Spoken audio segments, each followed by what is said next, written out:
আজকে জানো তো একটু মেথি শাকের ছেচকি বানিয়েছিলাম, যেটা তোমরা রুটি, পরোটা, ভাত যে কোনোর সাথে খেতে পারো আর খেতে দুর্দান্ত লাগবে। তবে চলো রেসিপিটা তোমাদের সাথে শেয়ার করি। প্রথমে মেথি শাকটাকে বেশ ভালোভাবে কেটে বেছে ধুয়ে রেখে দিলাম। এরপর কড়াইয়ে পরিমাণ মতো বেশ খানিকটা তেল দিয়েছি, অনেক কটা সবজি ভাজবো তো তার জন্য। তেলে কিছুটা লবণও দিয়ে দিয়েছিলাম যাতে সব সবজির মধ্যে একটু লবণ ঢোকে। প্রথমে আমি গাজরটাকে বেশ লালচে করে ঢাকা দিয়ে ভেজে তুলে নিলাম, তারপরে কিছুটা শিম লালচে করে ভেজে ঢাকা দিয়ে তুলে নিলাম। এরপরে কিছুটা আলুটাকেও বেশ লালচে করে ভেজে ঢেকে তুলে নিলাম। তারপর কিছুটা বেগুন বেশ লালচে করে ভেজে ঢাকা দিয়ে তুলে নিয়েছিলাম।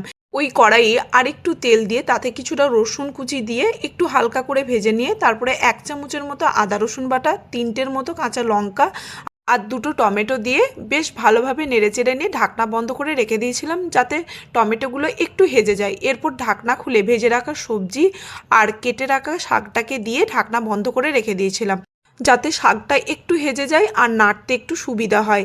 এরপর ঢাকনা খুলে বেশ ভালোভাবে নেড়েচেড়ে নিয়ে ওপর থেকে একটু নুন দিয়ে বেশ ভালোভাবে নেড়েচেড়ে নিয়ে আবারও ঢাকনা বন্ধ করে রেখে দিয়েছিলাম। এরপর ঢাকনা খুলে ওপর থেকে কিছুটা চিনি ছড়িয়ে বেশ ভালোভাবে ভাজা ভাজা করে নামিয়ে নিয়েছিলাম। তবে আমি জানো তো সাদা ভাতের সাথে পরিবেশন করেছিলাম, খেতে দুর্দান্ত লেগেছে। তোমরা রুটি, পরোটা যে কোনোর সাথে পরিবেশন করে দেখো, খেতে দুর্দান্ত লাগবে।